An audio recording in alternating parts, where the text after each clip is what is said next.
जय श्री कृष्णा। नमस्कार दोस्तों, आज हम श्रीमद् भगवत गीता यथार्थ सरल अनुवाद हिंदी भाषा में महंत परमानंद दास महानुभव एवं तपस्विनी साधा बाई महानुभाव प्रकाशित श्री कृष्ण शरणम ट्रस्ट, श्री कृष्ण परमधाम मंदिर, गुरुग्राम रोड, बड़खल, फरीदाबाद द्वारा लिखित पुस्तक श्रीमद् भगवत गीता अध्याय 3 का हिंदी में सारांश सुनेंगे। इस अध्याय में सबसे पहले हम अध्याय 3 का सारांश सुनेंगे और उसके बाद इसी अध्याय का हिंदी अनुवाद सुनेंगे। तो आइए दोस्तों सुनते हैं तीसरा अध्याय कर्म योग सारांश।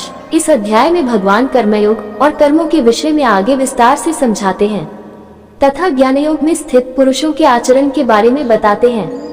यज्ञों के अनुष्ठान के संबंध में ज्ञान प्रदान करते हुए समझाते हैं कि सिवाय ईश्वरीय यज्ञ और निष्काम कर्मों के अतिरिक्त बाकी समस्त कर्म बंधन में डालने वाले हैं। अध्याय के अंत में बताते हैं कि मनुष्य की इच्छा न होते हुए भी जबरन किस कारण से प्रेरित होकर वह पाप कर्मों में प्रवृत्त होता है तथा इन पाप कर्मों से बचने का उपाय बतलाते हैं।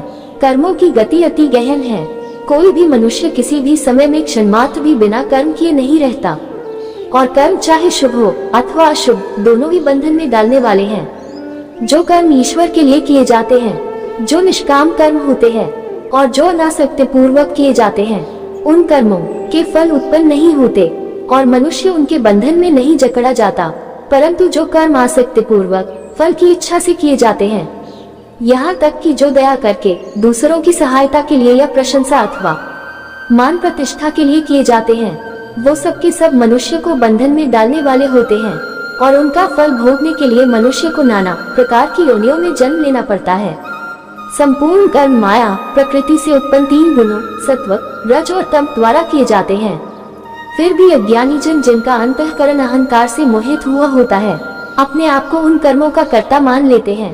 अपने आप को उन कर्मों का कर्ता मान लेने से कर्मों के फलों को भोगने के लिए जीवात्मा को आवागमन के चक्र में आना पड़ता है और फल स्वरूप दुख सुख भोगने पड़ते हैं। मनुष्य योनि के अतिरिक्त समस्त योनियां भोग योनियां हैं। मनुष्य देह में किए गए कर्म इन भोग योनियों में तथा मनुष्य योनि में भुगवाए जाते हैं। कर्मों की निष्पत्ति केवल मनुष्य देह में ही होती है, अन्य योनियों में कर्मों की निष्पत्ति नहीं होती। ईश्वरीय कर्म, निष्काम कर्म और आसक्ति रहित जो भी कर्तव्य कर्म भली भांति किए जाते हैं, वो बंधनात्मक न होने के कारण मनुष्य को परमेश्वर की प्राप्ति करवाने वाले होते हैं। कर्मयोग में स्थित पुरुष ईश्वर में लगे हुए चित्त द्वारा ईश्वर के लिए कर्म करता है। संपूर्ण कर्मों को परमेश्वर में अर्पण करके निष्काम भाव से आसक्ति रहित, हर्ष शोक आदि से रहित होकर और भगवान की आज्ञा अनुसार कर्तव्य कर्म करता है। इस कारण वह कर्म करता हुआ भी कर्मों में लिप्त नहीं होता। भगवान कहते हैं कि जो मेरे में दोष दृष्टि रहित होकर और श्रद्धा से संपन्न होकर मेरे इस मत का सदा अनुसरण करते हैं, वे कर्मों को और कर्मों के फलों को भोगने से छूट जाते हैं। परंतु जो दोष दृष्टि वाले मेरी इस आज्ञा अनुसार आचरण नहीं करते, वे मूर्ख तो अज्ञान में मोहित और नष्ट हुए ही होते हैं। देवताओं को प्रसन्न करने के लिए और इच्छा पूर्ति के लिए देवता निमित्त यज्ञ कर्मों का अनुष्ठान करने वाले लोग देवताओं के नाशवान और क्षणिक सुख फलों को प्राप्त होते हैं और उसके बाद इस दुख भरे संसार में फिर पुनर्जन्म को प्राप्त होते हैं। जबकि ईश्वरीय यज्ञ अर्थात ईश्वर अर्पण किए हुए यज्ञ का अनुष्ठान करने वाले, यज्ञ से बचे हुए अन्न को खाने वाले मेरे भक्त सब पापों से मुक्त होकर मेरे पुनरावर्ती परमधाम को प्राप्त होते हैं। जो अपना पेट भरने के लिए ही अन्न पकाते हैं, वे पापी लोग तो पाप ही खाते हैं। ज्ञान योग में स्थित तत्व को जानने वाला ईश्वर का ज्ञानी सब कर्म करता हुआ भी ऐसा समझता है कि समस्त इंद्रियां अपने अपने अर्थों में बरत रही है, गुण ही गुणों में बरत रहे हैं और उन कर्मों में आसक्त न होकर ऐसा मानता है कि वह कुछ भी नहीं करता। अहंकार से मोहित न होने के कारण वह ज्ञानी अपने आप को किसी भी कर्म का कर्ता नहीं मानता। इसलिए ऐसा ज्ञानी कर्म बंधनों से मुक्त होता है। इस संसार में उस ज्ञानी का न तो कोई कर्म करने में और न ही कर्म न करने में कोई प्रयोजन होता है तथा न ही उसका संपूर्ण प्राणियों से किंचित मात्र भी स्वार्थ का कोई संबंध होता है।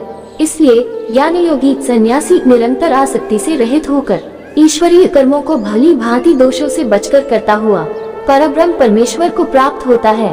अहंता, ममता, आसक्ति और कामना का सर्वथा अभाव होने के कारण ज्ञानी के लिए अपना कोई कर्म करने को नहीं होता, उसके तो सभी कर्म ईश्वर के लिए, लोक संग्रह, लोक कल्याण के लिए होते हैं। लोक संग्रहार्थ कर्म केवल ईश्वर के ज्ञानी द्वारा ही संपन्न होते हैं।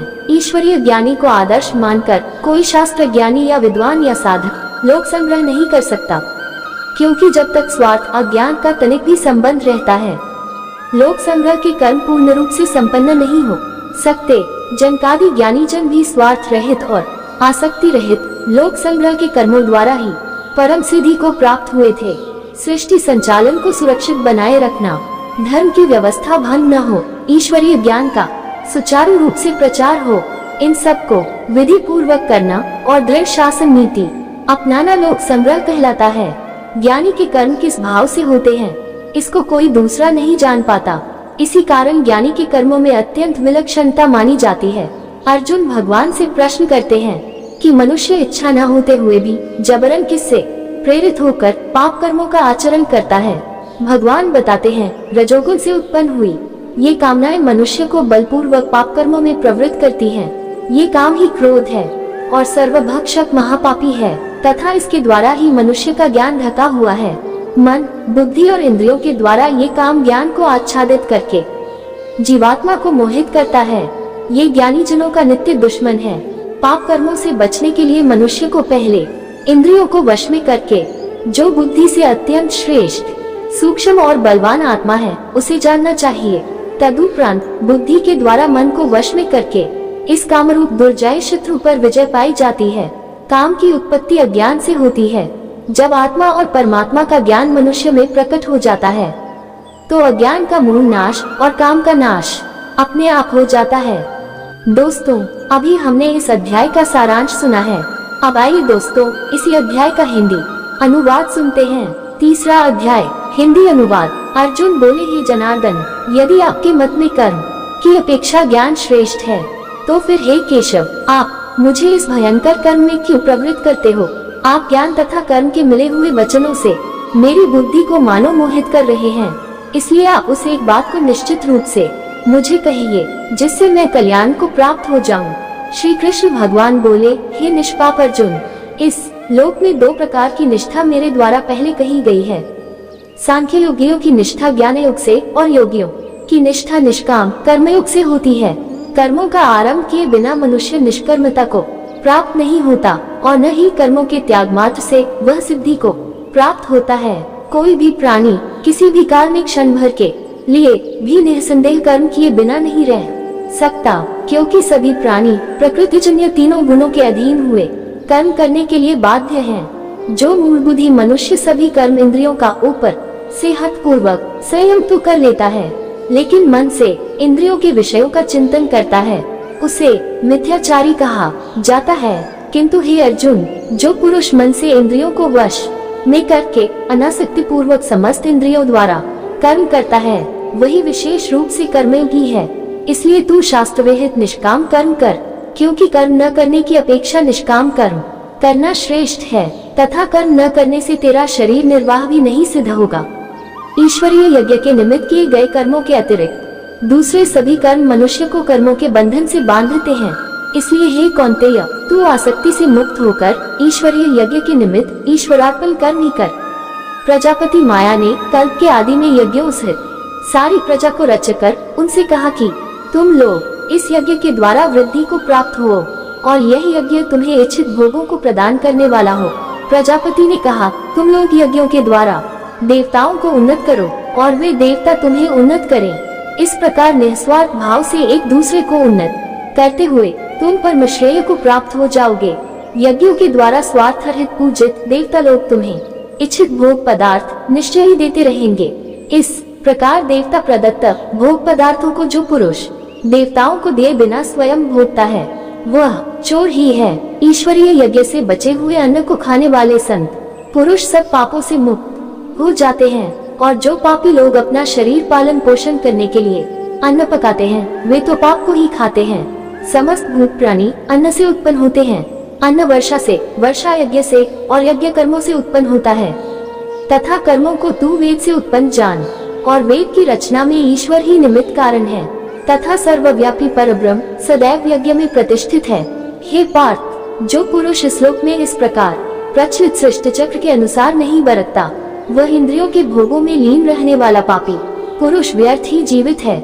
जो ज्ञानी युक्त पुरुष आत्मा में ही रमण करने वाला और उसी में तृप्त तथा संतुष्ट है, उसके लिए कोई कर्तव्य नहीं है।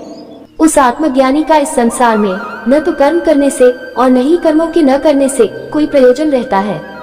उसका संपूर्ण प्राणी मात्र में किंचित भी स्वार्थ का संबंध नहीं रहता। इसलिए तू निरंतर आसक्ति रहित होकर सदैव कर्तव्य कर्मों को भली भांति निष्काम भाव से करता रहे, क्योंकि अनासक्ति पूर्वक निष्काम कर्म करता हुआ पुरुष परमात्मा को प्राप्त हो जाता है। जनक आदि ज्ञानी जन भी आसक्ति रहित निष्काम कर्मों द्वारा ही परम सिद्धि को प्राप्त हुए थे, तथा लोक संग्रह को देखते हुए भी तुम्हें निष्काम कर्म ही करने चाहिए, जैसा आचरण श्रेष्ठ पुरुष करता है। सामान्य पुरुष भी वैसा ही करते हैं, वह जो कुछ प्रमाण कर देता है, बाकी मनुष्य समुदाय उसी के अनुसार बरतने लग जाते हैं। हे पार्थ, मेरे लिए इन तीनों लोकों में न तो कुछ कर्तव्य है और न ही कोई प्राप्त करने योग्य वस्तु मुझे अप्राप्त है, फिर भी मैं आसक्ति रहित हुआ निष्काम कर्म में ही बरतता हूँ। क्योंकि हे पार्थ, मनुष्य सब प्रकार से मेरे ही मार्ग का अनुसरण करते हैं। यदि कदाचित मैं सावधान होकर निष्काम कर्मों में न बरते तो बड़ी हानि हो जाएगी, और यदि मैं निष्काम कर्तव्य कर्म न करूं तो ये सभी मनुष्य नष्ट भ्रष्ट हो जाएंगे और मैं संकर्ता का कर्ता होऊंगा तथा इस संपूर्ण प्रजा का नाश करने वाला बनूंगा। हे भारत, कर्मों में आसक्त हुए अज्ञानी जन जिस प्रकार कर्म करते हैं, वैसे ही आसक्ति रहित विद्वान भी लोक संग्रह के लिए निष्काम कर्म करें। ईश्वर स्वरूप में अटल स्थित हुए ज्ञानी पुरुष को चाहिए कि वह कर्मों में आसक्ति वाले अज्ञानियों की बुद्धि में भ्रम पैदा न करें, स्वयं सभी कर्म निष्काम भाव से करता हुआ उनसे भी वैसे ही करवाए। संपूर्ण कर्म सभी प्रकार से प्रकृतिजन्य तीनों गुणों द्वारा किए जाते हैं, फिर भी जिसका अंतःकरण अहंकार से मोहित हो रहा है, ऐसा अज्ञानी मैं करता हूँ ऐसा मान लेता है। परंतु हे महाबाहो, गुण और कर्म विभाग के तत्व को जानने वाला ज्ञानी योगी तो संपूर्ण गुण ही गुणों में बरत रहे हैं, ऐसा समझकर उनमें आसक्त नहीं होता। प्रकृति के गुणों से अत्यंत मोहित हुए मनुष्य गुणों तथा कर्मों में आसक्त रहते हैं। ऐसे गुण और कर्मों को पूर्ण रूप से न समझने वाले मंदबुद्धि अज्ञानियों को तत्वज्ञानी विचलित न करें। मुझ परमेश्वर में लगे हुए चित्त द्वारा तू संपूर्ण कर्मों को मुझ में अर्पण करके आशा, ममता और संताप रहित होकर युद्ध कर। जो मनुष्य दोष दृष्टि से रहित हैं और श्रद्धायुक्त होकर मेरे इस उपदेश का पालन करते हैं, वे संपूर्ण कर्मों के बंधन से छूट जाते हैं। परंतु जो पुरुष मुझ में दोषारोपण करते हुए मेरे इस मत के अनुसार नहीं चलते, उन मूर्खों को तू अज्ञान से मोहित और नष्ट हुए ही समझ। सभी प्राणी प्रकृति के अधीन हैं और उसके परवश हुए कर्म करते हैं। ज्ञानवान भी अपनी प्रकृति स्वभाव के अनुरूप चेष्टा करता है, फिर इसमें किसी का हट क्या करेगा। इंद्रिय तथा इंद्रियों के विषयों में राग और द्वेष छिपे हुए स्थित रहते हैं। मनुष्य को इन दोनों के वश में नहीं होना चाहिए, क्योंकि ये दोनों ही उसके कल्याण मार्ग में विघ्न पैदा करने वाले महान शत्रु हैं।